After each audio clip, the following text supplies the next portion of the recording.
Dadou, Virgile Aronce.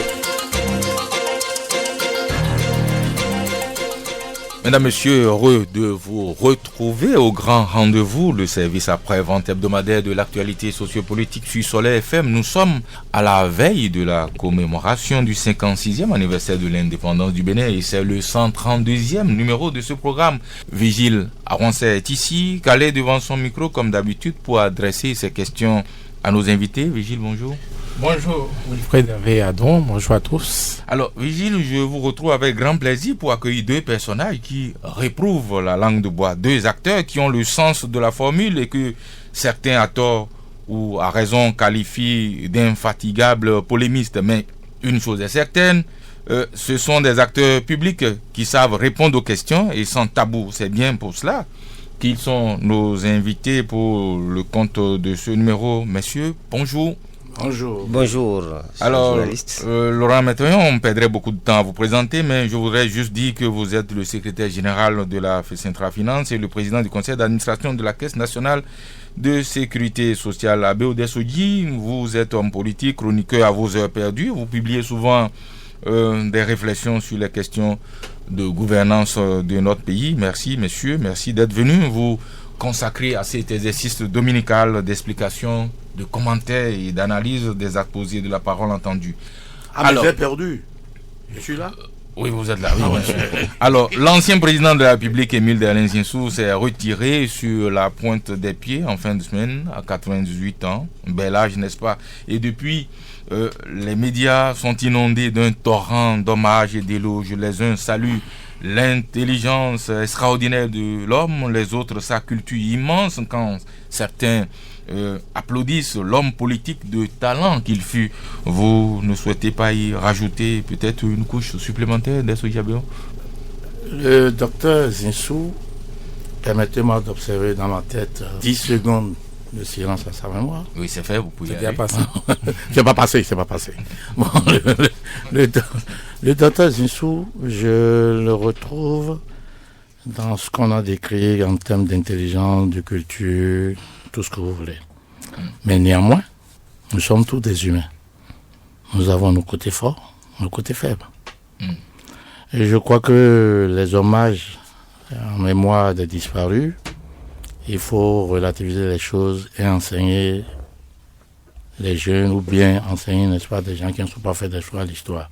Le docteur Zinsou est parti. Il a vécu comme le destin a voulu qu'il vive. Il a subi le sort qui fut le sien, paix à son âme. Laurent Météon. Mes condoléances à toute la famille Zinsou au Bénin, à tout le peuple béninois.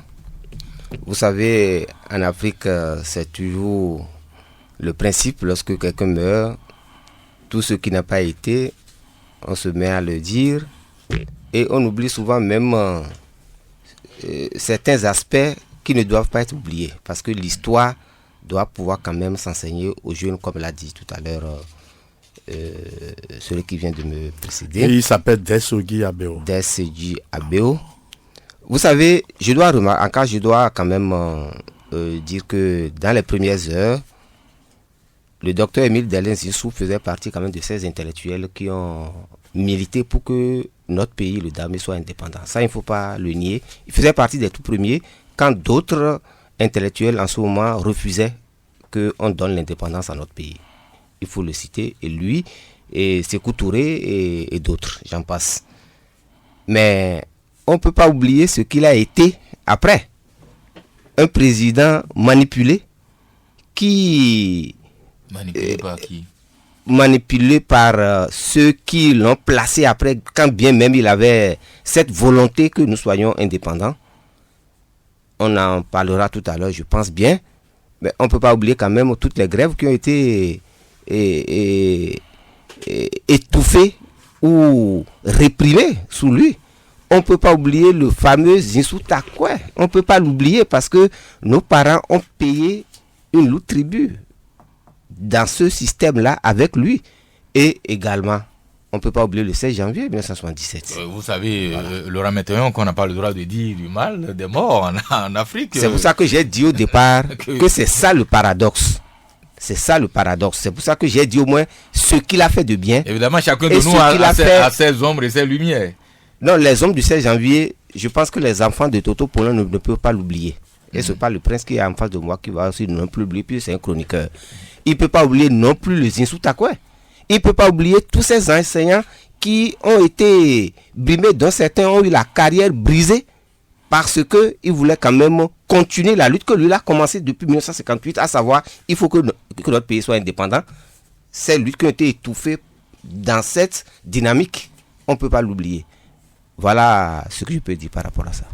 Alors, dans la famille Zinsou, restons-y, Lionel, le neveu de son illustre oncle qui vient de nous quitter, s'est lâché dans les médias cette semaine pour dire tout le bien qu'il pense d'un certain nombre d'acteurs politiques. Il a réitéré son obstination doublée de candeur qui lui faisait penser qu'on peut gagner sans coup férir une présidentielle dans un pays qu'on ne connaît que trop mal et dont on n'a qu'une culture plutôt virtuelle, comme l'écrivait un confrère cette semaine. Avez-vous lu son interview et qu'est-ce qui a retenu votre attention, Laurent Maintenant? J'avoue que je n'ai pas lu l'interview, mais ce que je peux en dire pour l'ex-candidat, c'est que le peuple béninois, dans sa lutte permanente, quand bien même elles sont souvent étouffées, du refus de la recolonisation, a opposé un refus systématique. Et ça a été très bien fait dans notre pays. Justement, dans l'interview, il vous répond, à vous qui avez tenu ce discours, que si la France avait envie de recoloniser un pays, ce ne serait pas le Bénin qui représente moins d'1% dans le PIB du continent. Non, pas du tout. Ils ont trop d'intérêt en Afrique. Ah oui? Et je pense que pour situer un peu le débat, avant l'indépendance, c'était le Dahomey était une colonie. Et ce n'est pas le chroniqueur qui me le démentira. Et la colonie, c'était la soumission. La soumission au plan politique, au plan économique et social, au plan même financier, dans la mesure où le franc CFA et le franc de la colonie française d'Afrique, mais étaient arrimés au trésor français. Si tant est que le Bénin est un tout petit pays, mais c'est chez nous qu'ils venaient chercher presque tout. L'huile de palme, tout ça là, c'est chez nous. Et ils continuent d'en chercher. L'uranium du Niger, c'est là-bas qu'ils vont l'utiliser pour faire passer leur train et leur TVG. Mais nous, on n'a pas d'uranium. Non, nous avons du pétrole. Nous avons du pétrole et ils sont les seuls à savoir que nous avons du pétrole. Si on était si négligeable, aujourd'hui, les faits sont là pour dire qu'ils ne peuvent pas se passer également du Bénin. Surtout qu'ils veulent en faire une plateforme pour, comme en Côte d'Ivoire, pour l'armée. Parce que le Nigeria... Justement, Diabéo, vous qui avez une certaine culture de la France, le Dahomey d'hier, le Bénin, c'est aussi une grande porte, même aussi petit qu'il soit, c'est une grande porte sur l'Ouest Afrique, notamment le Nigeria, le géant Nigeria, non? Oui, je suis étonné quand j'ai lu dans la Nouvelle Tribune cette partie, enfin ces mots de Zinsou, qui ne doit pas rester sans savoir que le Dahomey est devenu Bénin, aussi petit soit-il pour lui, est le pôle nord de la politique extérieure française. Ça veut dire quoi ça? Oui, ça veut dire qu'on s'appuie, le Quai d'Orsay s'appuie sur le Bénin pour déterminer sa politique extérieure pour toute l'Afrique francophone. D'où tenez-vous cette information? Ça va être très peu cela. Écoutez, vous savez très bien, il faut avoir de la culture quand on est en France. Je ne suis pas allé en France pour lire la presse et revenir. Ils le savent. Comme le Congo-Brazzaville. Souvenez-vous, en 89, ou bien quand le soleil de la conférence nationale a commencé à briller, il y a 2 pays qui ont vu leur chef d'État partir. Nous, au Bénin, Mathieu Kérékou, et Congo, n'est-ce pas, Sassou Nguesso. Tous les autres sont restés. Et quand quelqu'un est revenu, Sassou a été voir Giscard pour dire que lui va reprendre le pouvoir. On lui dit que vous n'avez pas les mêmes codes que Mathieu Kérékou. Il dit qu'à cela ne tienne, ce ne soit pas les armes. Il n'y a que les 2 pays intéressants de la France. La France n'a jamais su supporter le marxisme-léninisme ici au Congo. Zinsou le sait. J'aimerais quand même que, quand il vient, bon, la manière dont il est venu est très insolite, et de ça, ça m'a étonné. Très, très insolite. Connaît-il le Dahomey devenu Bénin? C'est un pays insolite. On ne fait pas ce qu'on veut. Les gens qui l'ont emmené, comme ils se plaignent, n'est-ce pas, à les décortiquer aujourd'hui. Mais ils étaient ses bons compagnons hier. Oui, justement, dans cette interview, il a fait un concours amical aux opportunistes et autres profiteurs qui avaient flairé la bonne affaire et se sont servis de sa méconnaissance du microcosme politique béninois pour lui stocker habilement quelques milliards. Mais avez-vous le sentiment qu'il a fini par appréhender les vrais mobiles de ce qui lui est arrivé, puisque vous avez lu l'interview à Béodé Soudi? Oui, j'ai lu, j'ai ri. Je dis que Lionel Zinsou est encore dans tous ses états de déprime. Vous pensez? Oui, par rapport à ce qu'il a subi lors des dernières élections, et quand il arrive à Pomicité, et que les bonnes femmes commencent à chanter, mais ce sont des choses qu'il n'a pas appréhendées. C'est traumatisant, vous pensez? Oui, mais c'est traumatisant. C'est traumatisant, et surtout, quand dans son interview au journal Le Monde, il a traité Yahya Boni d'un mot gentil que je ne vais pas répéter, n'est-ce pas, à votre micro, je me suis dit, mais il ne savait pas ça avant. Zinsou ne peut pas, je ne veux pas aller loin dans les colonies, non, pas du tout. Mais Zinsou ne peut pas nier que sa présence comme candidat répondait à une logique de la France qui n'arrivait pas à nous cerner. La France n'arrivait pas à nous cerner du tout. Et les Français n'ont jamais digéré l'échec du mercenariat. Ils n'ont jamais digéré ça. C'est succédé depuis des années. C'est de la préhistoire, ce que vous rappelez quand vous me parlez de la préhistoire, je veux bien. Mais sans le passé, il n'y a pas le présent. Et sans le présent, l'avenir n'est nulle part. Et si n'est-ce pas, vous dites que la préhistoire, on va y revenir, c'est comme aller parler, n'est-ce pas, aux enfants aujourd'hui, même de la classe de 3e, ce que c'est que l'indépendance, ils ne connaissent rien. Nous n'enseignons rien.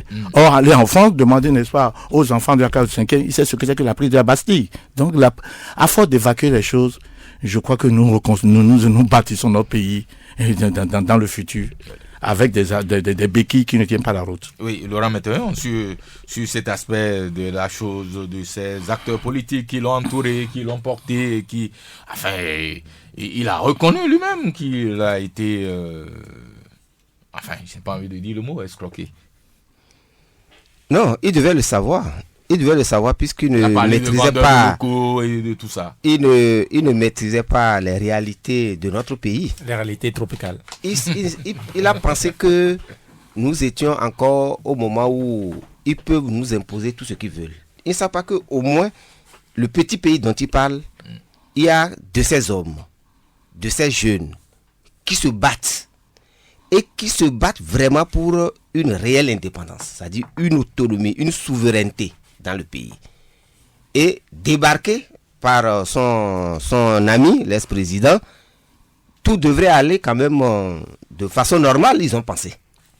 Et ils se sont agrippés à ces clubs électoraux parce que jusque-là, nous avons des partis qui n'ont d'assises que dans leur fief. Oui, certains avaient estimé que Boni Yayi, à l'époque, au moment où il le désignait, ou carrément Lionel Zinsou pour lui suicider, dans son esprit, c'est qu'il pouvait nous présenter un Chinois, il se ferait élire, parce qu'il était tellement confiant, il était sûr de sa popularité. Oui, c'est parce qu'il pensait qu'il était populaire. Entre guillemets. Entre guillemets. Oui, bien sûr. Il pensait c'est pour ça qu'il dit qu'il pensait qu'il était populaire, mais en fait, il était arrivé au bout du rouleau de son impopularité. Dans la mesure où toutes les luttes qui se menaient, c'était pour un véritable changement que le peuple voulait. Or, comme on le dit chez nous, on nous a donné l'indépendance, mais on a tenu la corde. Le mouton est là, on a tenu la corde. Et on a pensé que ça pouvait se faire régulièrement, puisque c'est connu. On dit que quand vous n'avez pas le soutien de la France, vous ne pouvez pas être élu. Or, lui venant directement de la métropole, ça devait passer comme une lettre à la poste. Et on lui a arrimé, ou bien il s'est arrimé à ces partis dites d'audience populaire. Or, c'était sans compter avec le peuple, parce que qu'on veuille ou pas, le peuple est souverain. Et à un moment donné, lorsqu'il s'éveille, et lorsqu'il voit que ses intérêts ne sont pas là, et que tous ceux qui arrivent ne réfléchissent pas dans leurs intérêts, alors le peuple réagit. Et c'est ce que nous avons connu. Et je pense pouvoir dire félicitations à notre peuple pour avoir rejeté le nouveau colon. Moi, je ne lésinerai pas sur les mots. Parce que le vrai colon est parti. Mais les colons noirs, c'est eux qu'on nous débarque au fur et à mesure. Quand même un béninois, avec quelle culture? Parce que quand on nous a asphyxié, on a asphyxié notre culture en nous imposant la langue que je suis en train de parler là. On réfléchit dans cette langue. On vient pratiquement un peu par procuration. Et je vais prendre peut-être un exemple très facile. Mais on s'habille comme eux, sous le soleil, en veste. Alors que là-bas, il fait frais. C'est pour ça que les gens s'habillent en veste. Ça là, c'est terre à terre, ça. Mais on veut manger comme eux. Alors que eux, ils ont intérêt à nous faire comme ça pour pouvoir bien nous assujettir. Parce que lorsqu'on a ta langue, tout se fait dans leur langue. La culture, le développement, tout ça, c'est ça qui fait qu'on n'a pas un développement. Et jusque là, 56 ans après, on est encore sous cette domination. Et les seuls qui ont voulu peut-être aller plus loin, soit on les tue, comme les Lumbashi, les Silvadus, je pense que le doyen, lui, est là pour en parler, les Sankara et de suite. Là, on les zigouille proprement. Et les autres, on les maintient. Et là, j'ai amené ton dictionnaire, lorsqu'on nous a même fait la démocratie là. Prisonnier de la corruption. Votre livre. Mais voilà ce qu'on a fait de nous. Et il va falloir aujourd'hui quand même que l'on comprenne que ce n'est pas pour nos beaux yeux. Et ils ont été souvent très clairs. Ils n'ont que des amis. Et leurs amis, c'est basé sur des intérêts. Desso Yabeo, dans l'interview, Lionel Zinsou a estimé que ceux qui pensent que on lui a vendu des logos, etc., et que ceux-là n'ont pas totalement tort. Je le laisse à sa conscience. Parce qu'il n'avait pas refusé ces logos-là. Et c'est discourtois. Parce que les gens qu'il estime aujourd'hui, qui sont des tricheurs, voire même les arnaqueurs, il avait confiance en eux. Oui, mais si, quand après coup, il le constate, il n'a pas le droit de le dire. Non, écoutez, la pudeur. En tout cas, je vais rétablir une vérité. Je vais rétablir une vérité. Ça m'étonnerait que Wilfried ne soit pas au courant, puisqu'il voyage beaucoup. Et mon ami Davranco aussi doit en être. Dans tous les cas de figure, ce n'est pas Laurent Fabius qui envoie Zinsou. Ça, de tôt ou tard, Lionel aussi est là, on va le lui dire. Martine Aubry même s'est fâché pour dire, pour tenser Fabius, qui était ministre des Affaires étrangères à l'époque, dit, ne veut pas mettre la pagaille en Afrique. Alors, puisque vous êtes aussi au fait de ces questions-là, qui est-ce qu'il a envoyé finalement? Ce n'est pas Laurent Fabius. C'est pas François Hollande. Fabius veut rééditer au Bénin le coup qu'il a fait en République centrafricaine. C'est-à-dire ce qui s'est passé en République centrafricaine. Fabius est à la tête d'un lobby juif pharasien. Bolloré n'est pas n'importe qui. Bolloré, vous allez dire oui. Ah oui, ça on le savait. Oui, mais Bolloré vous a dit que c'est François Hollande. Non, c'est Fabius qui est à la tête de tout, qui est le pivot de tout cela. Et Lionel le sait. Mais, puisqu'il vient ici, c'est normal. Nous allons dire que c'est le président. Le président n'est pas au fait de tout. Secondo, quand il parle, n'est-ce pas, d'arnaque, qu'on l'a arnaqué, permettez-moi de rire. Pourquoi vous riez? Parce que ce n'est pas vrai peut-être. Oui, non, je ne dis pas que c'est faux. Ah bon? Même les gens comme à Gavon, comme Talon, qui sont restés sur place, on les a pas arnaqués? Non, je n'en sais rien. Je vous en prie. Informez-nous. Non. Ne mettez pas les langues du nez. Non. Mais dans tous les cas de figure, il sait très bien aussi qu'en France, on arnaque. Comment s'appelle-t-il? Sarkozy n'a pas arnaqué Kadhafi au point que les États-Unis d'Amérique maintenant livrent le secret en disant... Même d'ici, vous pourrez être poursuivi. Hein. J'attends. Vous faites des déclarations graves quand même. J'assume ça, même devant n'importe quel tribunal. Non, ce n'est pas vous qui assumez, vous parlez sur une radio. Non, quand j'ai des mots, n'est-ce pas, pour vous mettre à la touche. J'ai vraiment des mots pour vous mettre à la touche. J'ai ma stratégie quand je parle. Très bien. Allez-y, mollo. Non, parce que c'est trop fort. Non. Ne donnez pas l'impression tout le temps que vous protégez.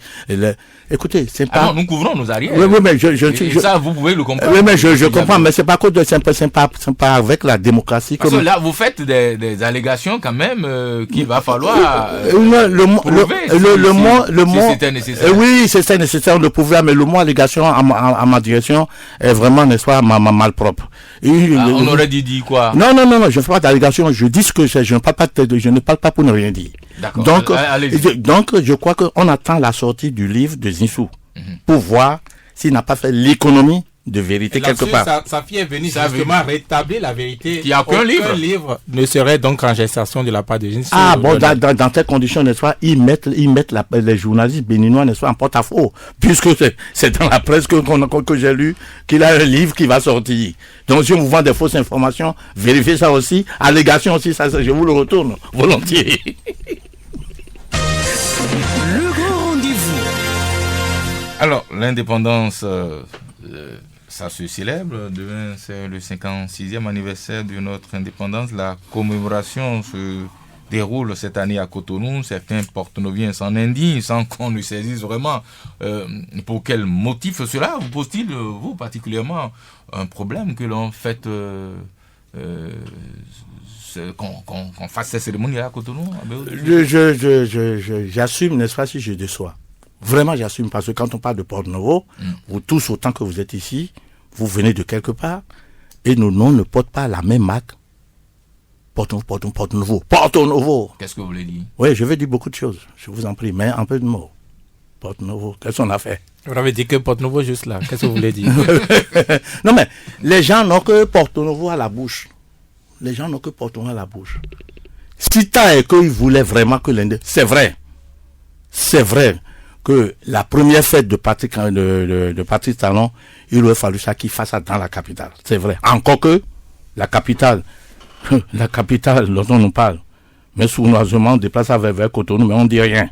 Mais quand l'occasion se présente, il ne faut pas être de la capitale pour dire qu'on défend Porto-Novo. Il défend Porto-Novo avec une mentalité.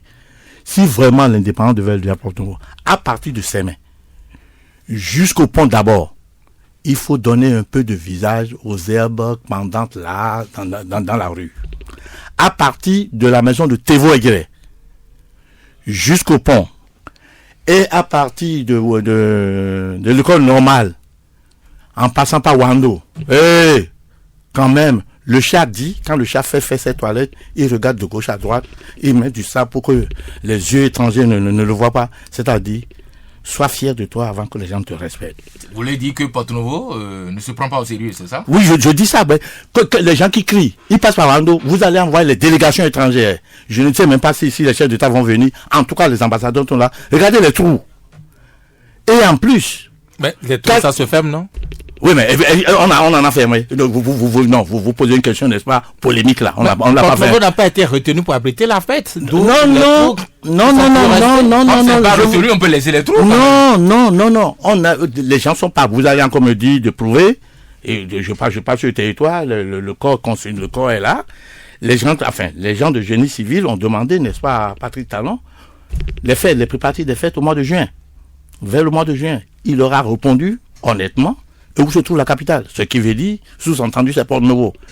Mais les Porto-Novo ont entendu ça. Ils ont quand même pas fait du bruit. Oui, la capitale, la fête aura lieu ici. Et Madame Talon de Porto-Novo. C'est quoi? Nous aimons tout, nous garganiser.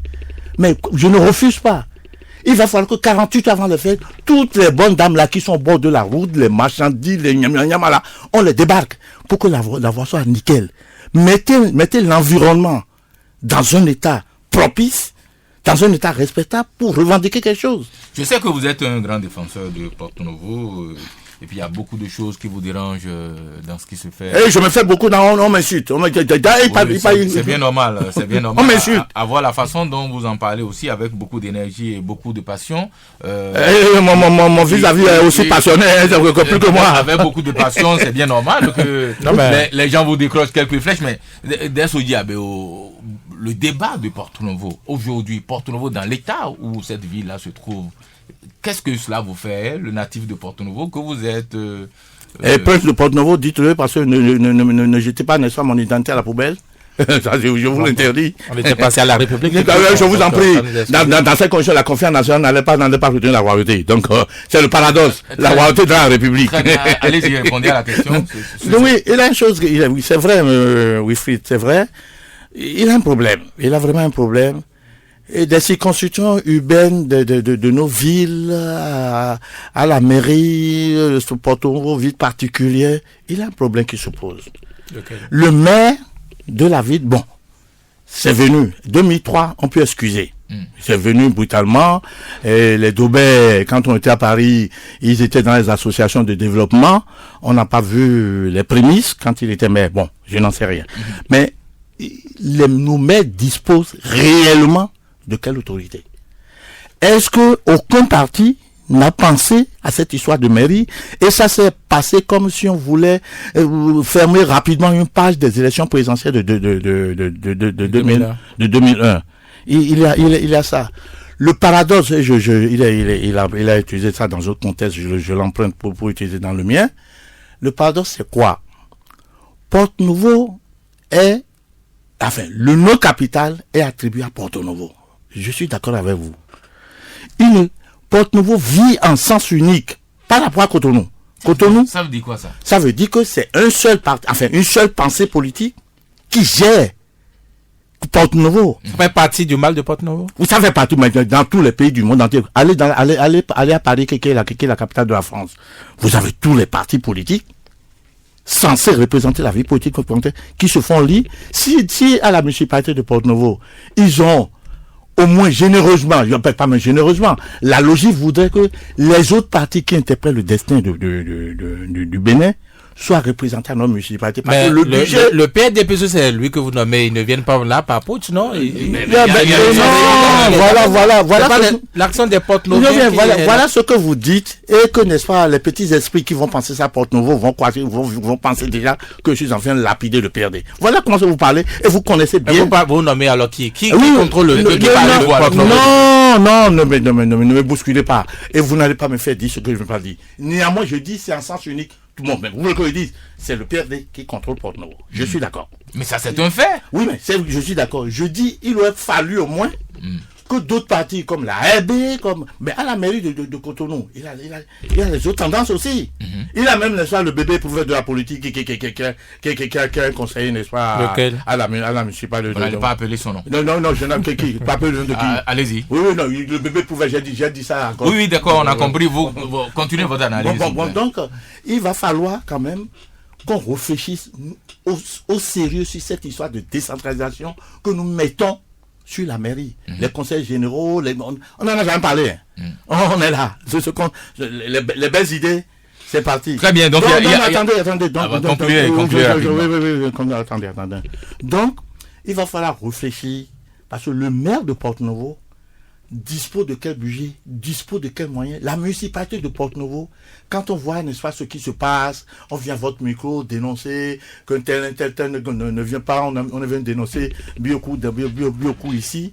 Mais c'est un parlement avec un gouvernement qui a un président qui est le maire, les ministres sont les agents au maire, les conseillers sont...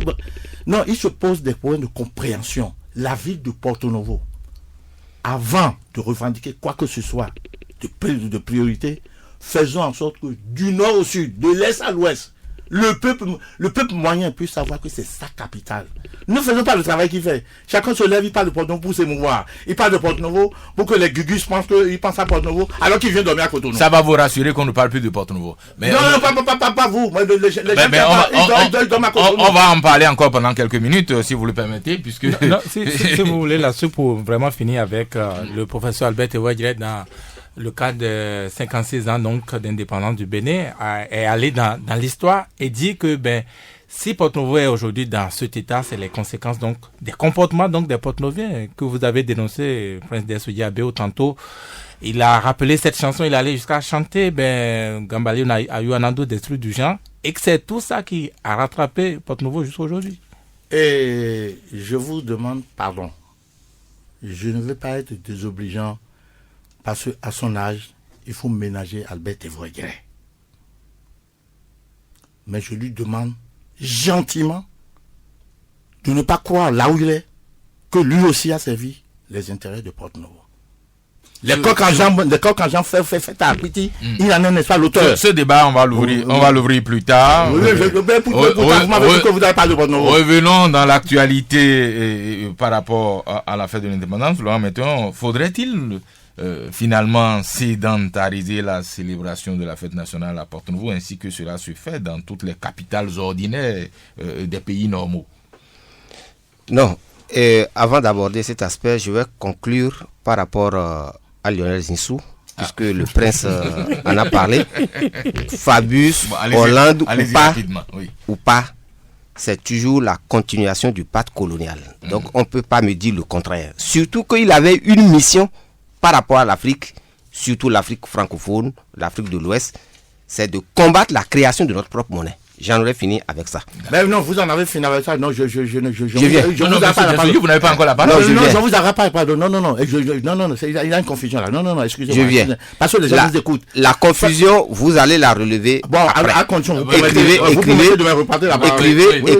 parce que quand vous parliez, j'ai écrit ce que vous avez dit par rapport à ça. Il avait une mission bien précise, ou des missions bien précises, dont l'une. Le problème de la fête à Porto-Novo ou ailleurs, pour le régime actuel, c'est pas ça qui me pose problème. La rupture pour un nouveau départ, si cela devrait se comprendre, on devrait même s'arrêter cette fois-ci et faire le bilan de notre indépendance. C'est-à-dire, si on le fait par séquence, de 1960 à 1972, comment est-ce que nous avons vécu cette indépendance? Sommes-nous réellement indépendants aujourd'hui dans notre pays? Avons-nous une souveraineté réellement nationale? Parce qu'il faut que la jeunesse apprenne. De 72 à 89, tout le monde sait ce qui s'est passé dans notre pays. Ce n'est pas moi qui vais rappeler l'histoire à mon vis-à-vis.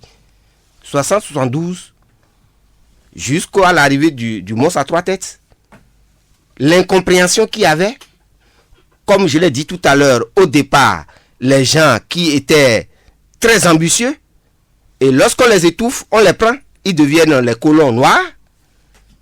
La révolution qui intervient le 26 octobre, 72, 73, 74, 72, 73, ça devrait aller un peu mieux. 74, les libertés qui sont arrachées. Et surtout quand on sait comment également le coup d'État avait été fait, tout le monde sait que c'est les ficelles qu'on tire. Parce qu'il faut placer un pignon dont on est sûr. 72, 89, vous avez vu toutes les luttes qui se sont opérées dans ce pays. Et tous ceux qui se sont succédés, même ces partis qui entouraient le régime et de suite, mais le cordon ombilical, c'est toujours là-bas, pas de colonial. Et quand on parle de France-Afrique, c'est les Noirs et les Français qui nous diriez, c'est eux qui ont créé ça. Et toutes les forces qui ont voulu quand même se battre, mais étaient étouffées. On a toujours commencé par les étudiants et les élèves à les étouffer parce que quand ils veulent mener un combat pour pouvoir donner un peu de lumière et de chocolat à la lutte d'indépendance, on les étouffe, on les arrête.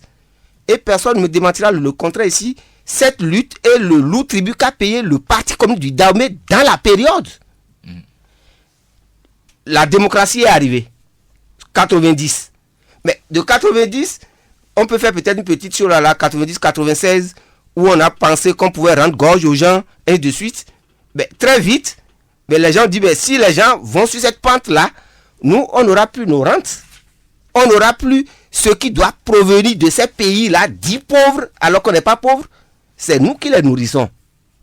Donc, du coup, qu'est-ce qu'on a fait? On a fomenté un peu de suite. Il est parti. De 96, où on a fait revenir celui-là qui nous a fait souffrir, qui a imposé la dictature pendant plusieurs années. Les gens ont fui le pays, des gens sont restés dans des prisons, et de suite, avec des séquelles aujourd'hui. Mais, pendant toute cette période, on a vu également ce qui s'est passé. Notre éducation, l'école, ce qu'est devenu l'école, la santé, la culture, et tout ce qui s'ensuit. Mais ça devrait faire objet de réflexion de mon point de vue aujourd'hui pour qu'on puisse La décision ne doit pas être, est-ce que c'est à Lokossa qu'il faut aller? Puis pourquoi ne n'est pas aussi chez moi à Lokossa? Alors, les faits tournants ont apporté quoi dans notre pays? Donc, une réflexion de mon point de vue, pour un nouveau départ, c'est ce qui devait se faire. Et on aurait dû faire quoi? Sédentariser la faute à Porto-Novo ou à Cotonou? La réflexion devrait d'abord amener à savoir l'indépendance là. Est-ce que nous sommes réellement indépendants? Et c'est de là qu'on verra où est-ce qu'il faut célébrer, puisque c'est les festivités. Ça va donner quoi? On monte l'armée, la police et autres. C'est tout ce qu'on veut. Et ça là, c'est depuis là-bas qu'on nous dit, on vient nous apprendre à tirer et de suite, parce qu'il faut être toujours avec eux. Et c'est là où j'étais d'accord avec lui, tout à l'heure, avec le prince. C'est-à-dire, on veut faire du Bénin la plateforme de l'armée française, comme il y en a en Côte d'Ivoire. Parce que le Grand Nigeria est à côté. Donc, eux, ils ont des intérêts. Mais nous, où se trouvent nos intérêts? Est-ce que nous réfléchissons par rapport à nos intérêts? Lorsque notre langue, la langue que nous parlons elle-même, ne peut pas véhiculer notre savoir, ne peut pas véhiculer notre voilà un prince. Est-ce que le prince aujourd'hui à Port-Nouveau est libre? Même la place des Tofa là, à Port-Nouveau, qui est toujours appelée place Bagnole, en reconnaissance au gouverneur. Non, c'est la place Bayonne, pas du tout. Juste là. Bien sûr. Des gens se sont battus à Port-Nouveau. Et là, je vais te chapeau.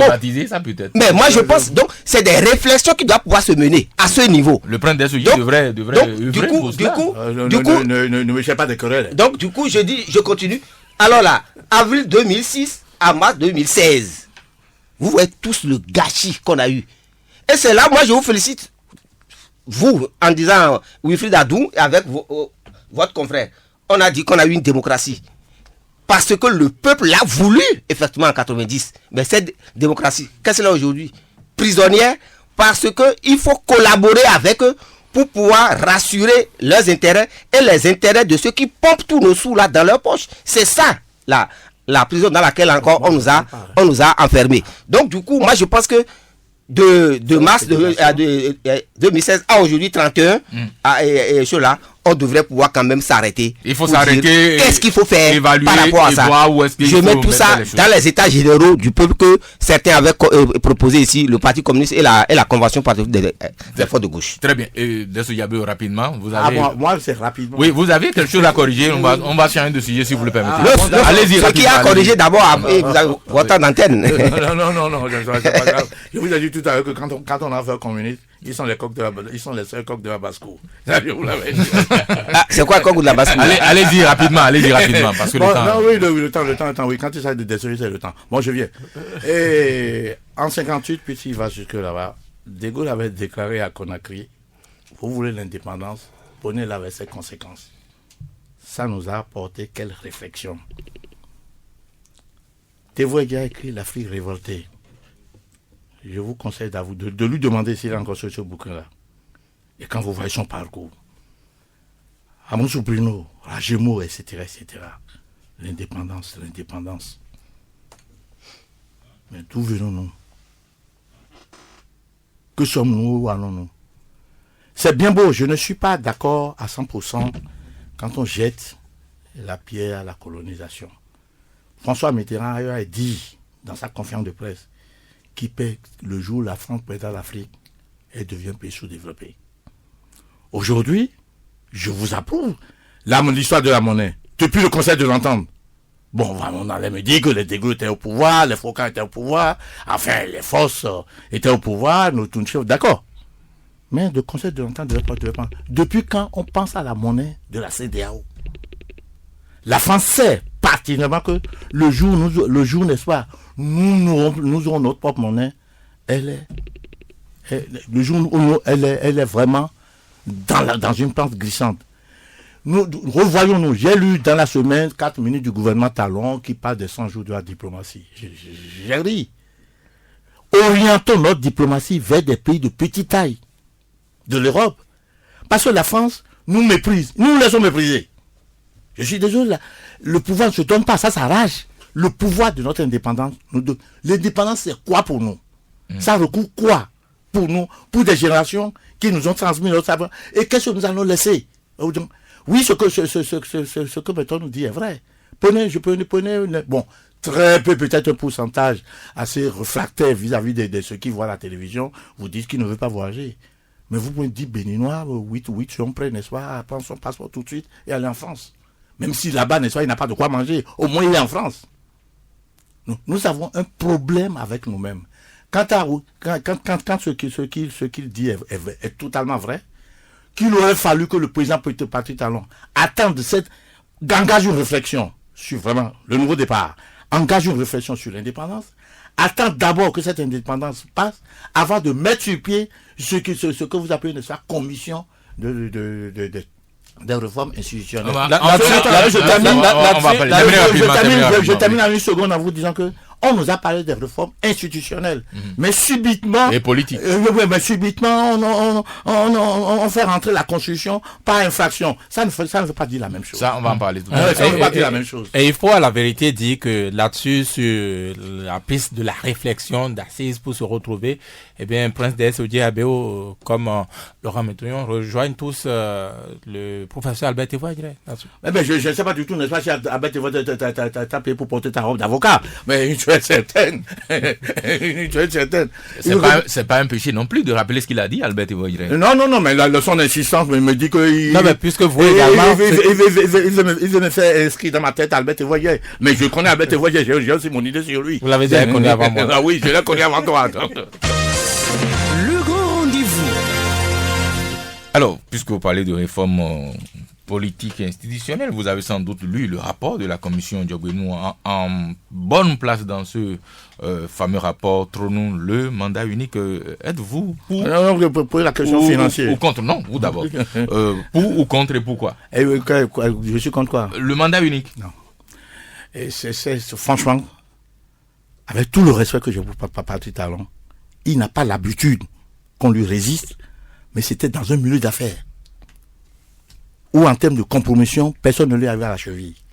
Mais il a quitté ce milieu d'affaires pour venir dans le milieu politique, où je le plains un peu, parce qu'il ne peut pas savoir là où il est, qui lui dit la vérité, qui lui ment, pour le pro compte, pas pour son pro compte. Le présenter comme ça, est-ce que c'est pas un peu réducteur?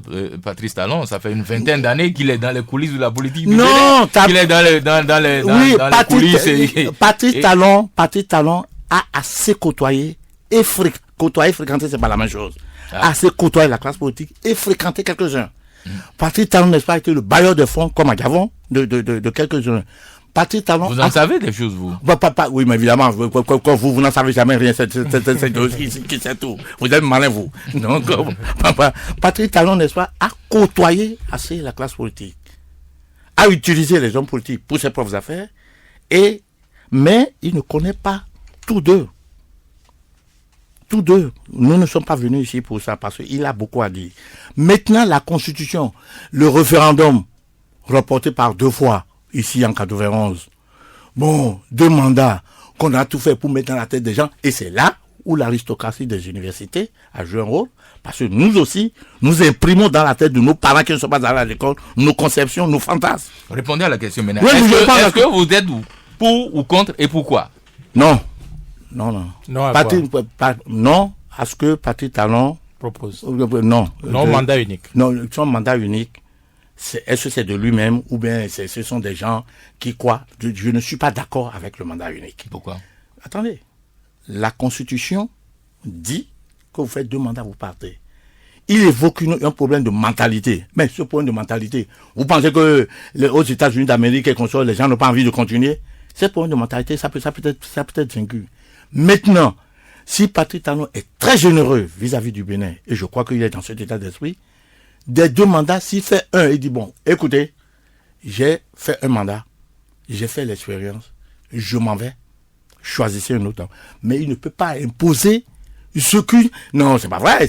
C'est là où les hommes politiques et certains acteurs manquent de cohérence dans ce genre de discours, c'est que pendant toute la campagne électorale, ce mandat unique a été monté en épingle par le candidat Patrice Talon.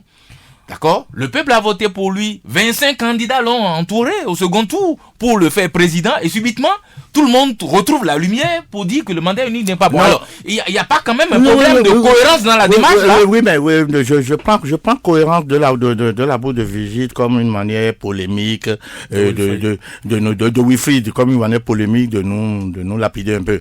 Non, pas du tout. Non, mais je suis curieux de comprendre comment ça réfléchit dans la tête de ceux qui ont soutenu le candidat qui porte le mandat unique et qui après se mettent à dire quelque chose de contraire. Enfin, je veux comprendre. Oui, d'accord. Je suis habitué avec votre vivacité d'esprit. Mais combien parmi les gens qui disent soutenir, n'est-ce pas, qui disaient être proche de tel candidat, combien ont lu leur projet de société? Mais ça, on n'avait pas besoin de lui. Il le chantait tout le temps. Il a dit. Depuis 2015, il a parlé de mandat unique. Les 4% des Béninois qui sont à l'école, et parmi ces 5%, combien étaient disposés à l'école? Comment on peut adhérer à Patrice Talon sans adhérer au mandat unique? Ah non. Là, c'est dangereux ce que vous êtes en train de dire. Comment ça? Vous nous amenez à dire que si on a voté pour lui, c'est parce qu'on adhère à ma... Eh bien oui, puis c'est ce qu'il propose. Non, si on a voté pour lui, il a peut-être l'espace par là, c'est le rejet de Zinsou. Attention. Ça n'aurait pas été de la même connotation si Patrice Talon se retrouvait avec Agavon, si Patrice Talon se retrouvait avec ABT, si Patrice se retrouvait avec... Là, vous faites de la divination politique, là. Non, oui, absolument. Je l'assume.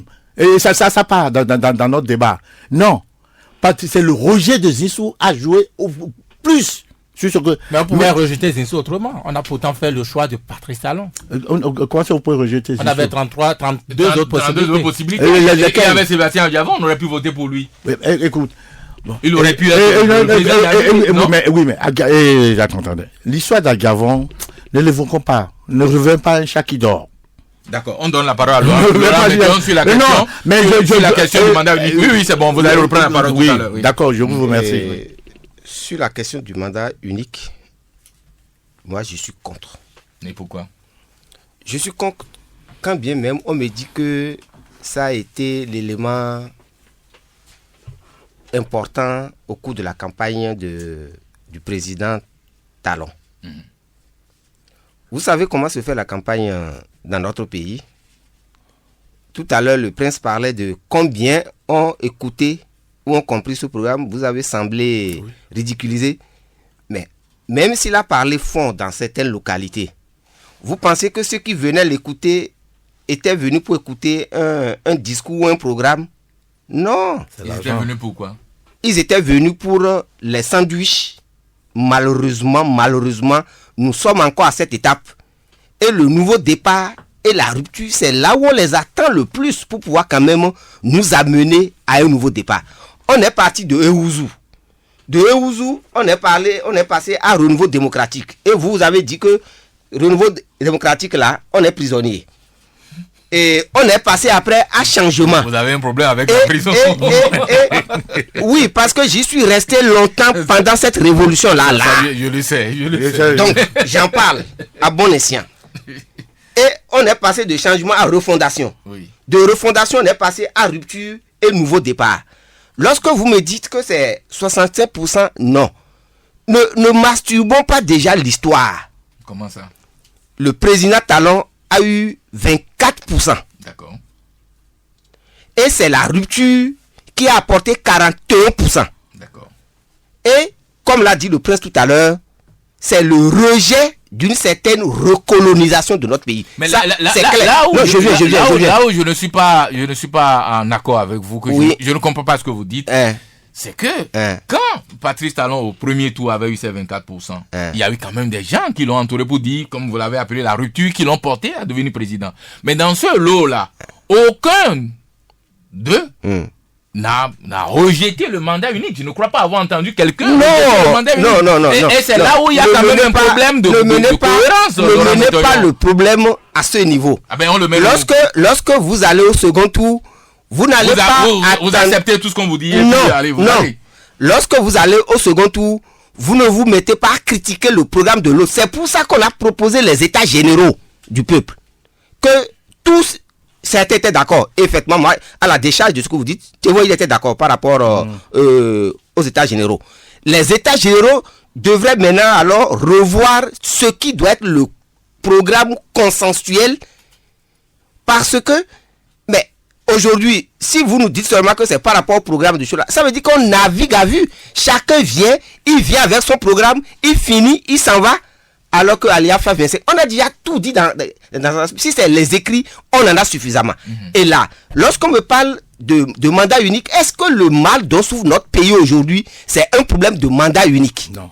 Puisque la raison qu'on me donne, on dit, lorsque c'est 2 mandats, le monsieur, il est en train de préparer son second mandat au premier mandat. Mais c'est ridicule. Comment ça? C'est parce qu'on a voulu faire de nous des soumis. Lorsque des gens réagissent pour dire ce que fait telle et telle personne, c'est mauvais, il faut l'arrêter. Il se trouve des gens, et c'est ceux-là que j'ai appelé les colons noirs. Il y en a même parmi les jeunes. Pour dire non, ce que vous dites là, c'est extrémiste. C'est dépassé de suite. Les gens nous tiennent. Et toutes les fois qu'on veut voir une certaine velléité, on l'étouffe. Et j'ai dit que ça commence toujours par les étudiants. En 80, pendant la période révolutionnaire, c'est par les étudiants que ça a commencé. Des gens exclus de l'université, des gens emprisonnés, et pour en finir avec le parti. Parce que quand le PCD donne des idées et qu'on voit que ça doit pouvoir éclairer un peu, on étouffe et c'est ce qui se passe. Donc, mandat unique, c'est pas de ça qu'il est question, c'est pas de ça qu'on souffre. Le débat, on a voulu juste avoir... Encore que la Constitution... On a voulu juste avoir la Cour constitutionnelle... Non, la Cour constitutionnelle a déjà réglé, en fait, en tout cas, de vos propos aussi sur ce problème. Très bien, le débat se fera en son temps, Laurent. A déjà dit ce qui peut faire objet de révision dans notre pays. Il n'y a pas ça dedans. Très bien. Vous imaginez. Alors, parlons, vous n'avez pas encore la parole, monsieur Desso Diabéo. Parlons de gouvernance économique. Pour l'instant, Laurent Metteon, c'est une chance de vous avoir dans ce studio. Vous le savez bien, le spécialiste des finances publiques que vous êtes, peut-il nous dire ce qu'il pense des indicateurs qui sont publiés par les nouveaux gouvernants sur nos chantiers économiques? On parle de déficit budgétaire constaté par une mission du Fonds monétaire international, déficit qui s'évaluerait à 8% du PIB. On parle du niveau d'endettement du pays qui s'est accru d'environ 30% entre janvier et mars 2016. On parle de 1200 milliards de contrats signés sur la même période dans une vision de partenariat public-privé. On parle de la dette intérieure qui s'élèverait à 162,5 milliards, dont 17 milliards ont servi à faire voyager nos officiels en 2015. Que vous inspirent ces chiffres? Non, la réalité des chiffres, vous savez, on ne peut pas la voir quand on n'a pas les documents. Et vous savez, la politique dans notre pays, les gens peuvent masturber les chiffres. Je ne veux pas m'attarder sur les chiffres, mais au moins sur ce qu'on a vécu. Que le régime passé, nous laisse un loup passif, ça là c'est évident. Et dans votre studio ici, on est arrivé dénoncer plusieurs faits. Et je rappelle toujours ce que je veux dire. Nous, on a rencontré le président Yahi à la présidence. Après l'affaire, la marche de la Seine-Sade, qui est passé même devant sa maison. Il ne faut pas qu'on l'oublie. C'est devant la maison de Yahi qu'on est passé. Vous envoyez de pique à un certain temps. On va y arriver. Mais lorsqu'il nous a rencontrés et qu'il a parlé, il nous dit ceci. Vous voulez que moi je parte? Non. Je partirai.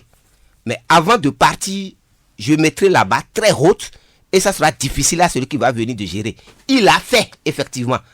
Puisque quelques mois après, avant leur départ, ils ont asséché les finances publiques. Il ne peut pas nous dire le contraire. C'est à ceux-ci de faire la gestion à livre ouvert. Je fais enfin le témoignage. Vous m'aviez dit à l'époque, vous étiez encore ministère des Finances, vous n'étiez pas encore à la retraite, que Boni Yahi, en 30 ans, il m'a dit ceci, je peux faire ce témoignage-là, que Boni Yahi, en 30 ans de service, il n'a jamais vu quelqu'un gérer comme Boni Yahi le fait, qu'il gère les finances publiques comme si le Bénin avait un magasin de billets de banque dans lequel on allait puiser qu'on dépensait sans compter. Mais ça c'est évident. Et vous le voyez, lorsqu'il se met au terrain et que grisé par les femmes, il dit bon, alors encore qu'un budget déjà voté, il dit je donne plus. Mais c'est ça. On a géré nos finances publiques comme même on gère même pas la femme de Dantokpa ou de Wando ne va pas gérer son budget comme ça. Et c'est comme ça qu'on a géré.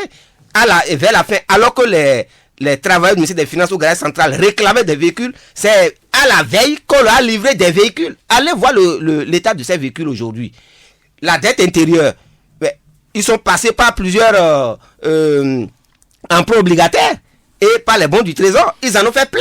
Mais ils ont le budget en fin d'année. Il y avait sur certains chapitres, alors qu'ils ne venaient que de faire janvier, février, mars, mais il y avait des lignes budgétaires qui étaient en dépassement. C'est comme ça qu'ils ont géré. On ne peut pas dire le contraire. Ce que je demande... Il paraîtrait même qu'il y aurait des dettes fictives dans les 162 milliards. Mais c'est normal qu'il en soit ainsi, puisque le pacte colonial qui les lie, c'est ce que j'appelle le pacte colonial, là et la France africaine. Il faut l'ajouter. Je dis que c'est les colons noirs. Ils sont parmi nous, ils parlent, vous pensez que c'est par rapport aux intérêts du peuple, mais c'est par rapport à leurs intérêts. C'est pour ça que à ceux-ci, je dis, au lieu de nous jeter des chiffres à chaud là, donnez-nous des choses concrètes. Comme quoi? Les documents sont là. Le président Yeboni lui-même, il a déjà fait l'audit. Vous le savez bien, allez chercher dans vos archives. Il dit, si on devait emprisonner les gens, qu'on allait emprisonner tous les directeurs. L'audit là, non? C'est ça l'audit. Mais non, il a dit que les résultats de l'audit, on devrait en tenir compte. Pour les entreprises publiques, notamment. Mais bien sûr aussi pour certains ministères. Ils avaient fait 8000 pages avant, non? Donc, allez prendre ces documents déjà, on a déjà une mine d'or. Les audits que les autres font aujourd'hui, où on ne sait même pas aussi comment les gens sont choisis, les cabinets sont choisis, il y a des problèmes. Et c'est ça qui amène d'autres difficultés. Et les autres là, ceux qui nous ont colonisés, ils ont intérêt à ça. À nous diviser, à ce qu'on se chamaille au sommet pour oublier l'essentiel. Et ils sont en train d'oublier l'essentiel. C'est quoi l'essentiel pour vous? L'essentiel aujourd'hui, c'est un pays souverain qui réfléchit par lui-même et dans l'intérêt et pour l'intérêt de sa population. Un peuple qui s'auto-suffit et règle les problèmes au fur et à mesure et non dit, moi président, je vais faire ceci. Le président fait quoi? C'est son argent qui fait. Ou c'est l'argent de nous tous qui fait. Donc, mais il a reçu la confiance des citoyens pour faire en leur nom, c'est ça? Oui, est-ce que les citoyens pensent qu'il a reçu leur confiance? S'il a reçu leur confiance, il les écoute. Que veulent les gens aujourd'hui? Les gens veulent beaucoup plus la rupture dans les actes. C'est la rupture dans les actes, par exemple. Donnez un exemple. Bien, je donne l'exemple que je donne le plus souvent. Notre administration, tous, Wifi Adou et Vigile, on a toujours dit qu'elle est à outrance politisée. Dans votre studio ici, là. Aujourd'hui, qu'est-ce qu'il y a? Elle est moins politisée? Je ne pense pas. On a dit qu'il nous faut une gestion à livre ouvert. C'est-à-dire? La gestion à livre ouvert, ça dit tous les contrats qui se signent au nom de notre peuple, on doit pouvoir l'avoir. Et le seul lieu pour les avoir, c'est le journal officiel. Vous l'avez aujourd'hui, on l'a critiqué chez les autres. Du coup, les chiffres ne poseraient pas de polémique aujourd'hui. Ségub dont on parle, c'est aujourd'hui qu'il faut critiquer Ségub. Oui, nous, on en avait parlé. Voilà. La fête centrale, je pense que je suis venu dans ce studio. Cherchez dans vos archives. Où on disait, et je disais, mais c'est encore une pompe aspirateur pour contenter des clients. Des amis politiques. Des amis politiques. Aujourd'hui, avec l'opacité qu'on constate là, est-ce que ce n'est pas aussi des amis politiques qu'on est en train alors de... Oui, justement sur cette question-là, le compte rendu du Conseil des ministres nous a informé d'un audit de redevance au port de Cotonou qui a révélé que 25 milliards de francs CFA ont été... n'ayons pas peur de mots, pillés à la Ségub, une structure mandatée par l'État depuis 2012 pour opérer dans le secteur juteux et convoiter des véhicules d'occasion. Alors, de ces 25 milliards dont on parle, 14 milliards auraient été encaissés sans aucune prestation par une entreprise de BTP. Laurent Metteur, enfin, par quel mécanisme arrive-t-on ainsi à pomper 14 milliards de caisses de l'État sans aucune contrepartie? Enfin, moi je suis intéressé, vous pourrez peut-être m'instruire comment on fait pour prendre facilement autant d'argent. Je sais que vous êtes aussi très intéressé, puisque vous avez fait des recherches dans ce sens et vous savez comment on pompe les fonds dans ce pays et on est impuni.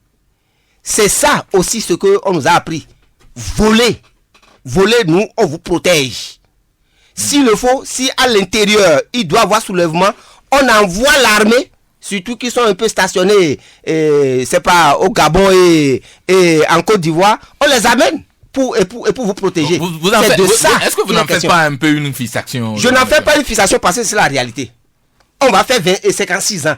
L'enfant qui a 56 ans et qui ne peut même pas réfléchir, c'est-à-dire comme un grand, avoir une autonomie de réflexion, une certaine indépendance, mais qui est toujours soumis Jusqu'à présent, je pense que la réflexion devrait se faire, on devrait s'adapter et c'est ça qui devrait être la vraie rupture. Très bien, Desso Diabéo, quand on a fini de faire ces constats chiffrés, que doit-on faire? On félicite ces brillants entrepreneurs, on les couvre d'une carapace de députés par exemple, et puis on leur permet de faire davantage de performances. Que fait-on, à votre avis?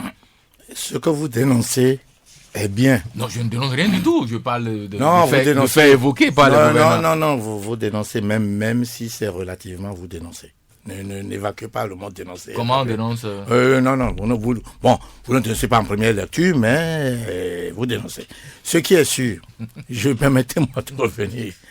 Quand on voit tout cela, on se pose la question de savoir depuis quand est-ce que nous avons la dimension du sérieux en nous-mêmes pour qu'on nous respecte à l'extérieur.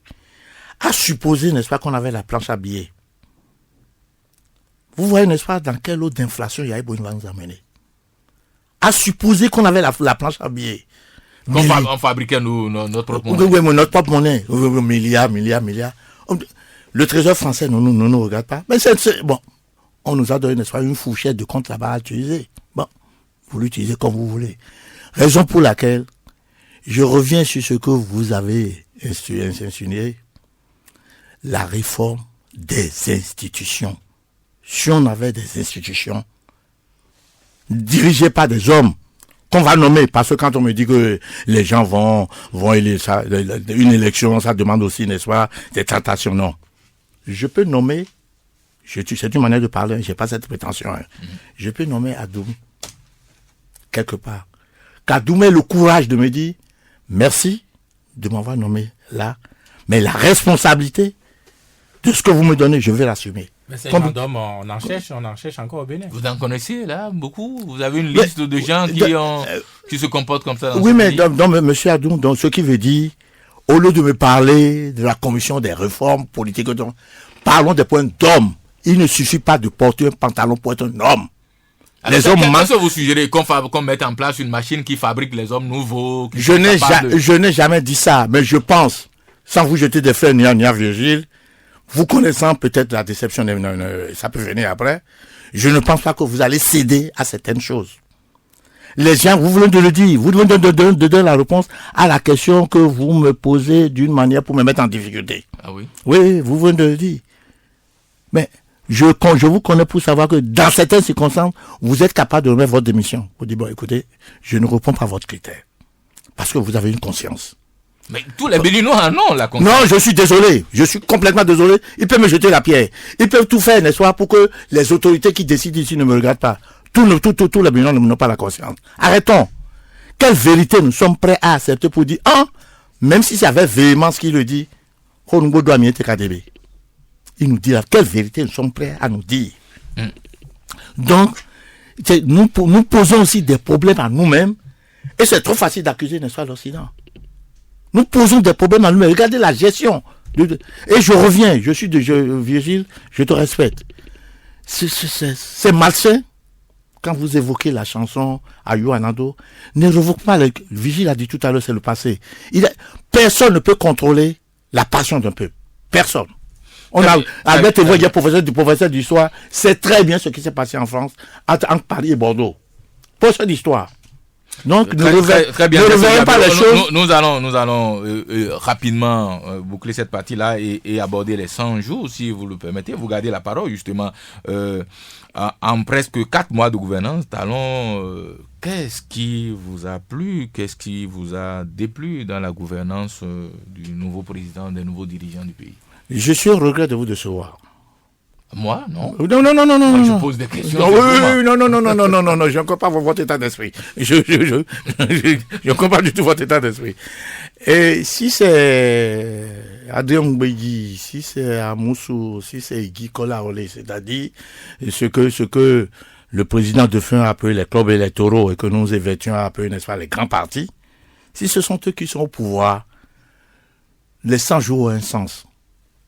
Les 100 jours, c'est fabriqué par Giscard pour compter François Mitterrand en 81. Ça n'existait pas avant. J'ai fait quand même 32 ans chez eux. C'est fabriqué par Giscard pour contrer. Puisque nous, on nous a formatés, nous amenons les 100 jours. Parce qu'on estimerait qu'ils sont des partis politiques qu'ils avaient, n'est-ce pas, un programme de développement, encore que l'économie est une chose, de développement est une autre. Mais Patrick Talon, les 100 jours, c'est du snobisme intellectuel. C'est subjectif de parler de 100 jours avec Patrick Talon.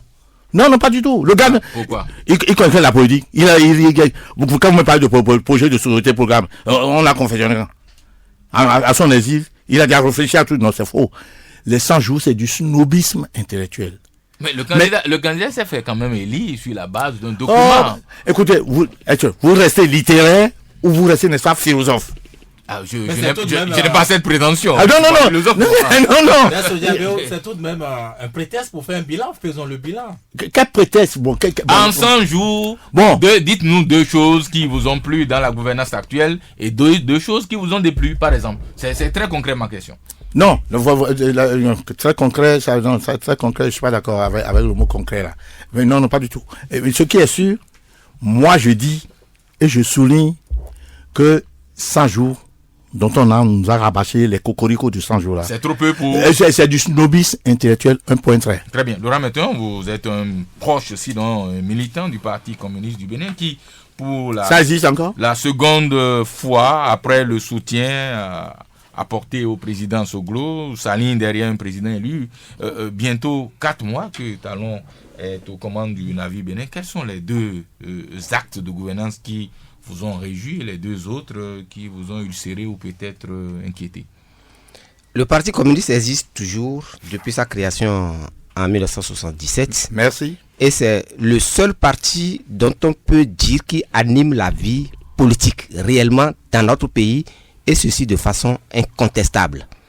À moins que les nouveaux colons ou les colons noirs, lorsqu'ils sont aiguillonnés, ne veulent pas que la vérité triomphe, et c'est pour ça que non seulement on la sèche financièrement, on fait tout pour les traiter de tous les maux, et c'est ce qui est resté dans la tête de certains jeunes aujourd'hui.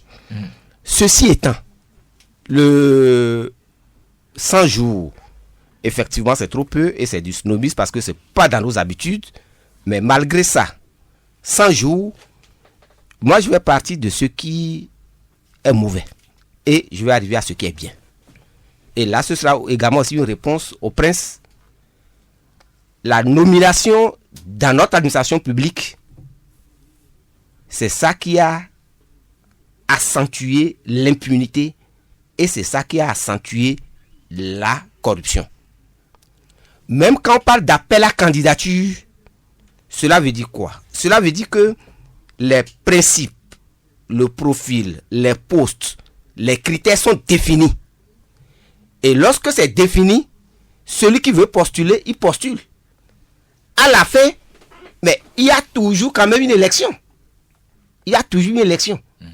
Donc, le Parti communiste a toujours dit qu'il faut élire les responsables. Et les destituer toutes les fois que la ligne ou les principes qui ont été établis ne sont pas respectés. Ben, ça ne va pas créer une pagaille. Oui, c'est comme ça qu'on dit que ça va créer une pagaille. Vous l'aviez dit tout le temps, mais lorsque ça s'est produit à l'université, plus personne ne parle de pagaille à ce niveau. Ça là, c'est concret. Ne revenons pas à ce qui est noble. Et je dis même que l'appel à candidature se terminera nécessairement par une élection. Ça dépendra de qui veut conduire. Est-ce que c'est les travailleurs et l'administration? Ben, lorsque vous aurez 3 qui auront rempli les critères et les choses là, ils vont être nommés. Donc, l'élection aujourd'hui, c'est la seule chose là. Or, je ne vois pas ça là. 2. Je constate également que la rupture, elle peine à montrer effectivement les véritables signaux d'une certaine rupture. Vous voulez une césure nette, qu'on tranche dans le vif. Qu'on tranche très tôt. Ou qu'on amorce des choses très tôt. Sinon, là-bas, la métropole là, elle va commencer par dire non, ne faites pas ci, ne faites pas ça. Surtout qu'on est déjà allé 2 fois. Je ne sais pas pourquoi. Qu'on commence déjà par recevoir des instructions et pour que la recolonisation que nous avons combattue pour chasser Zinsou ne s'installe encore dans notre pays avec une certaine dictature. Et là, j'enclenche encore sur ce qui est mauvais qui s'annonce. C'est une dictature qui ne dit pas son nom parce que quand ça veut commencer, c'est pas là que ça commence. Je parlais tout le temps des étudiants. Quel que soit le motif, c'est eux souvent qui ont se sont battus dans les rues de Cotonou avant que les clubs électoraux dont on parle là les rejoignent. Mais ce qui s'est passé la dernière fois avec les étudiants, en parlant d'une certaine ligne rouge non prédéfinie et connue et publiée, et que le conseil des ministres se réunisse le lendemain, et qu'on ne dise rien par rapport à ça, je dis qu'on est rentré dans la dictature. Oui, mais Laurent, maintenant, je viens en même temps, dire ce qui n'est pas bien. Bon, finissez, on va parler de cette affaire. On va parler du fait là. Et je dis, rien ne justifie cela, parce que c'est toujours par là que ça commence. Kérékou, quand il est venu, vous ne l'avez pas vu en 72 ou 73 faire quelque chose de mauvais. En 74, quand il avait vu que les organisations de masse, les fronts et autres là, et les jeunes devraient pouvoir quand même contrecarrer son pouvoir, il a commencé par mater. Et les premiers sont allés à Doja. Et c'est de 74 jusqu'en 89. Or, on n'a pas encore fait les 4 mois. Et c'est les étudiants. On me dira qu'ils sont manipulés. On a toujours dit que les étudiants sont manipulés. Moi, je ne connais pas le domicile du président dans la zone. Mais si vous voulez aller au ministère de l'Éducation, là, par où il faut passer? Par où vous devez passer pour aller? Nous, on est passé plusieurs fois là pour aller à la présidence, autant de même de Kérékou. Oui, mais en même temps, est-ce qu'il n'y avait pas une ligne qui a été définie? Aucune ligne ne peut être définie pour les manifestations dans notre pays. Et je pense que le gouvernement de la rupture, quand quelque chose peut l'avantager dans le régime passé, il l'utilise. C'est la Cour constitutionnelle qui, donnant raison au préfet à un moment donné, a dit que le préfet peut prendre des décisions.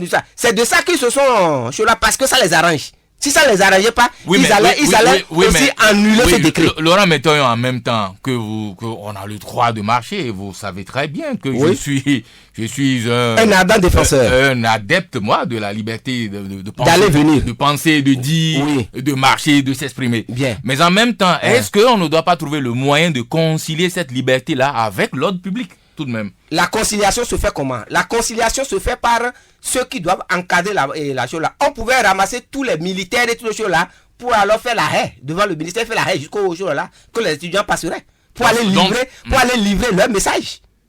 Vous encadrez la marche, c'est ce qu'on dit. Vous pouvez prendre tous les moyens. Et là, s'il y a des débordements, au lieu de passer devant l'ancienne maison de la radio et de bifurquer pour aller là-bas, les gens prenaient une autre allure. Là, la ligne rouge est là parce que là, c'est le show là. Encore que je vous dis, on est passé au moins 2 fois devant la maison de Yahi. En 2015, c'est la dernière fois, on est passé là. Et les gens, comme on sentait déjà leur chute, les gens ont crié. Qui a tiré sur quelqu'un dans ce pays? Pourquoi aujourd'hui, on parle de rupture et qu'on interdise et qu'on parle de ligne rouge? Non, en réalité, sinon nous allons soutenir la dictature. C'est vrai que... qui risque de s'installer et ce serait dangereux pour notre pays. Très bien, Laurent Metteuillon, c'est vrai que ce nouveau préfet... quand même affiche une certaine fébrilité, ça il faut l'avouer, fébrilité due sans doute à sa jeunesse, jeunesse physique, mais également pas. Non, on caricature rien, c'est un fait, et sa jeunesse on ne le dédouane pas, je ne le dédouane pas. Parce qu'il n'a pas agi sans avoir reçu l'appui de quelqu'un. S'il n'avait pas reçu d'appui, le lendemain on doit nous dire bon, ce qui s'est passé avec les étudiants, c'est malheureux comme chose là, et de suite. À défaut de le dénommer, puisque il a été nommé, quel était le mérite de celui-là qui a servi aussi Yahi tout le temps? On l'a connu. Donc, il a tout là servi Yahi? Ah, bien sûr, ça c'est connu. Ça là, c'est un non-événement pour moi parce que lui, il ne m'intéresse pas. Ce qui m'intéresse, c'est celui qui a été élu, qui doit avoir entendu qu'on a. Mais c'est pas seulement les étudiants, c'est tous ceux qui passaient. Là où on peut être d'accord avec vous, il va falloir que, quand vous parlez d'assises et de tout ça, que dans ce pays, on définisse un certain nombre de choses, que la force publique ne peut pas être utilisée contre des gens qui sont en train de marcher à main nue, quel que soit ce qui arrive. Dès lors qu'ils n'ont pas commencé par user, faire preuve de violence, on n'a pas le droit de tirer sur des citoyens qui marchent. Et ça, il va falloir que ceux qui dirigent le pays l'affirment très, très fort. On l'a dénoncé sous Yahi et on a le droit de le dénoncer ici. Ce n'est pas normal qu'on tire sur des gens qui n'ont pas d'armes. Merci beaucoup. Non, là-dessus, vous savez que je suis sur le même diapason que vous. C'est pas souvent que je donne mon opinion, mais là, je le donne. Ce n'est pas normal qu'on tire sur des gens. Je suis parfaitement d'accord là-dessus. Et ce n'est pas mon rôle de défendre le préfet. Voilà. Les deux choses. Donc, il y a ça. Il y a bien sûr la communication, je ne reviens pas là-dessus, où il y a des choses et ainsi de suite. Maintenant, au moins, qu'est-ce qui marche? Ce qui marche. Vous direz que par rapport au concours frauduleux, c'est parce que dans ce studio, on en a parlé. On en était sûr. Oui, on est sûr dans la mesure où ça, c'est la lutte contre l'impunité qui a commencé à ce niveau. Et je pense que pour avoir d'abord suspendu, fait les enquêtes et livré, je pense que là, on a fait du très bon travail. Il y a certains décrets qui ont été annulés. Ça, c'est clair parce que aujourd'hui, on a créé tellement de problèmes à ceux qui sont arrivés que si on ne réajuste pas le pays, on va penser qu'on est en train de naviguer à vue. Et le pays va faire faillite. Le pays va faire faillite. Donc ceux qui accusent pour dire que les emprunts obligataires, qu'il y en a trop, non. Mais quel est le pays qui ne s'endette pas? Et on ne passe de l'argent qu'à celui dont on est capable et celui qui va rembourser. On ne passe qu'à celui qui est crédible. Mais bien sûr, les États-Unis sont très endettés. C'est pas ça encore le danger. Mais c'est de savoir, la France est très bien, même trop, même. L'essentiel c'est de savoir l'argent qui a été emprunté a servi à quoi? Est-ce que c'est allé dans des poches des individus qui narguent le peuple et qui sont impunis et pour se cacher vont faire peut-être 10 ans, 15 ans, 20 ans à l'Assemblée nationale? La réforme là, c'est pourquoi ils n'ont même pas abordé le mandat des députés. Ceux-là qui vont se cacher là-bas après avoir acheté les voix et de suite. Lorsque la télécommande est venue là maintenant, j'espère qu'il y aura plus de télécommande pour pouvoir faire ça parce que ils sont en train aussi également, la télécommande ou les télécommandes aussi sont en train de faire leurs preuves et on constate que malheureusement avec eux, ils veulent gérer comme s'ils étaient dans leur entreprise et si ça se passe comme ça, c'est la dictature qui règle. Et je pense que le peuple a atteint un certain niveau aujourd'hui où on ne peut plus user de la dictature parce que ceux qui ont lutté contre cette dictature, ils en existent, j'en suis un, encore arme au pied pour pouvoir alors combattre. Malheureusement, comme le doyen l'a dit, le Parti communiste est toujours vivant. Et ça le Parti communiste. C'est ça. Oui. Bien sûr. Très bien. Sur la question de ce Yabéo, ce n'est pas une classe de chant. C'est une classe de chant. Il faut t'étendre dans tout ça. De temps en temps. Alors, sur la question de la répression des étudiants, nous parlons de questions sérieuses là. Je suis sérieux. Sur cette question-là, est-ce que vous avez une opinion à exprimer? Pourquoi tirer sur les gens qui ont la main nue? Ça cache quoi? Et vous parlez des étudiants. Je déplore ce qui s'est passé. Mais il a quand même eu une première dans ce pays qui était derrière. Les gens marchaient aussi contre Agavon. On a dénoncé qu'Agavon, n'est-ce pas, ne paie pas les impôts à la douane. Une première dans ce pays, qu'elle se cache. On règle encore, n'est-ce pas? Il a trop de non-dits. Il y a trop de camouflage qu'on met là-dessus. Pour les étudiants, c'est déplorable. Et j'espère que la véhémence de mon ami. Maintenant. Non. Mais. Non, pas offrir le Seigneur. la demande de Wilfried, j'ai dit mon Seigneur pour le gratifier un peu, il faut de temps en temps détendre l'atmosphère. C'est trop sérieux ce qu'il dit. Les gens vont l'écouter. Mais je reviens un peu en arrière sur l'histoire de rupture. La rupture, à partir de quoi? Et à partir de quand? Parce qu'il a fait part tout à l'heure que notre doyen, qui doit être respectable, avait même chanté à Yuanando.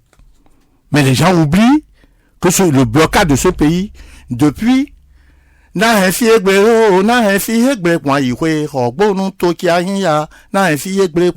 rupture date depuis 58, ce pays. Donnons un sens, un objectif et une direction au mot que nous utilisons, pas pour nous émouvoir. Cessons de nous émouvoir dans ce pays. Tout le monde a été à l'école. Mais le sens des mots ne s'apprend pas en faculté, ni à travers un diplôme. Tout le monde ne peut aller à l'école dans ce pays. Oui, les statistiques sont là qui vous demandent. Oui, mais non, il peut me démentir. C'est-à-dire, nous, les 4% des gens qui avons appris l'alphabet, qui nous gogogeons, il y a quand même des gens qui se sont restés au CM2. Bon, c'est aussi, ils sont à l'école. Ils peuvent te chanter l'hymne national. C'est déjà quelque chose de dingue. Très bien. Alors, non. Finissez. Oui, mais pourquoi vous m'arrêtez tout le temps, moi? Oui, parce que vous sortez souvent du sujet. Non, je ne sors pas du sujet. Je vous ramène. Non, je sais discuter, je ne sais pas du sujet. Donc, parce que vous parlez de rupture. La rupture a parlé de quand? Je sors du sujet là. Il faut remonter quand le pays a été bloqué depuis quand? Jusqu'à ce jour. Bon, le nouveau départ. Moi, j'ai toujours cru que nous avons pris l'abonnement pour les slogans, refondation, ceci, cela, les nouveaux départs. Le régime actuel, je souhaite vraiment et de tout cœur, que personne n'ait la légèreté coupable de souhaiter l'échec de Patrick Talon. C'est sur la pique que sur Yaïboni. Que personne n'ait la légèreté coupable de souhaiter l'échec. Et que le président lui-même ouvre les yeux.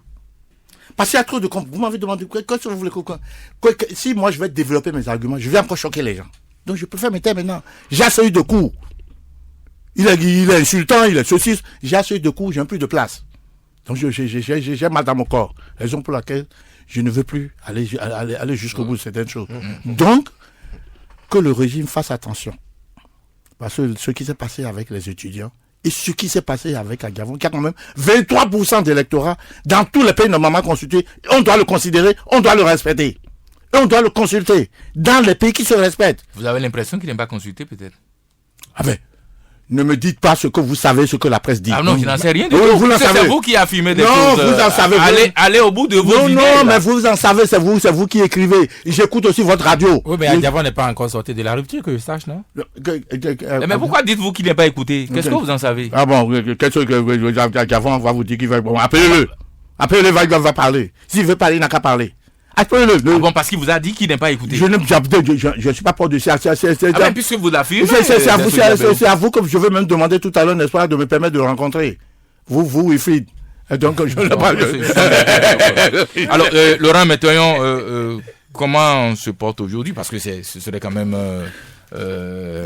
bizarre qu'on ne vous pose pas la question au sujet de la Caisse nationale de sécurité sociale. On va faire une petite digression dans l'actualité. Vous en êtes le président du conseil d'administration. Est-ce que la Caisse se porte mieux aujourd'hui? Donc, je savais en venant ici que je ne vais pas échapper à cette question, puisque toutes les fois que je suis passé, vous avez posé cette question, je ne sais pas souvent moi, j'échappe à quoi? Moi, j'échappe à quoi? Dessou Diabé, vous n'avez pas encore la parole. Donc, vous échappez au fait que j'ai dit que la place Bagnol est toujours là-bas, alors qu'elle devrait s'appeler... Je n'ai jamais donné mon opinion là-dessus. Ah, d'accord, je pense qu'il va... C'est pas à eux de me dire si ça va s'appeler Tofa ou pas. D'accord, mais je vous attendais quand même un peu sur ce terrain. Bien, non, la Caisse se porte très bien. La belle preuve... à tous les emprunts obligataires, je pense que la Caisse y participe sérieusement et fortement. Vous êtes plus riche que le Bénin. C'est la Caisse la plus riche quand même de la sous-région. Ça, on ne peut pas le nier. Et je pense que les tests que nous avons voulu modifier, je pense que quand ces tests seront sur la table de l'Assemblée, il va falloir quand même que ces tests soient adoptés, parce que c'est ça qui a fait que le patronat, en tout cas, les représentants des employeurs sont partis jusqu'à présent de la Caisse. Ils ne sont pas revenus. Ils ne sont pas revenus jusque-là, mais la Caisse a fonctionné.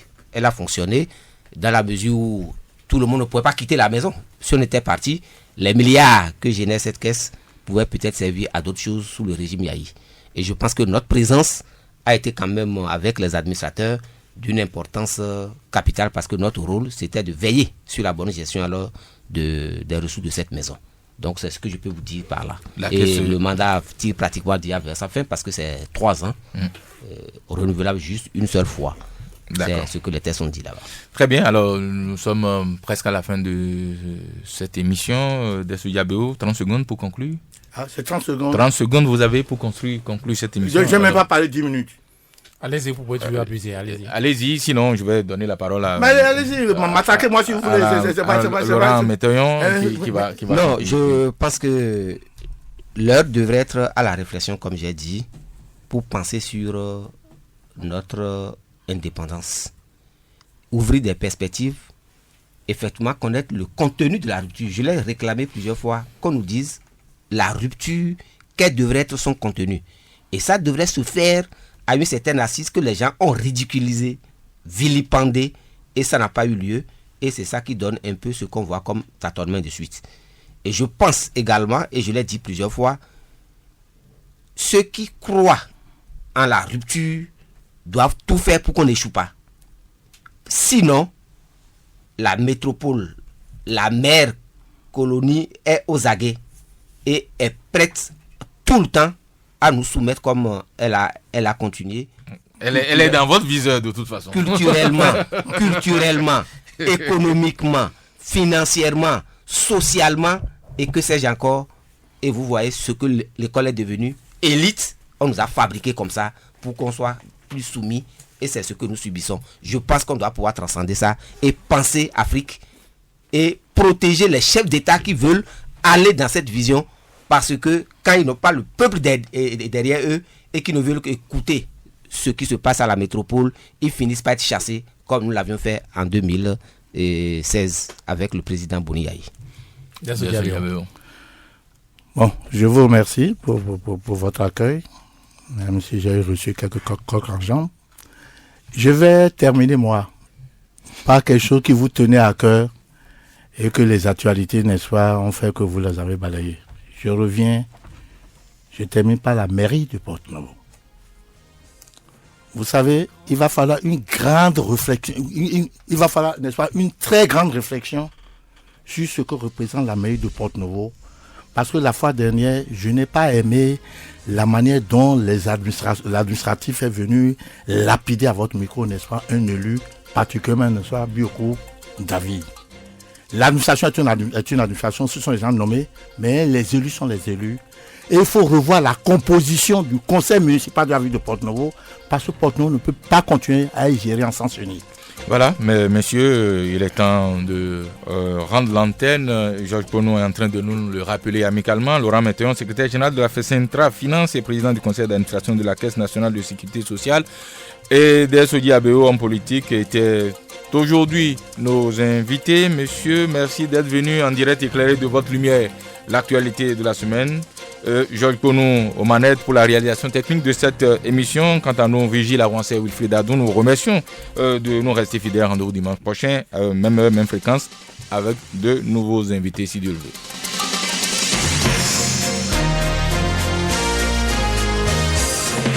Le grand rendez-vous.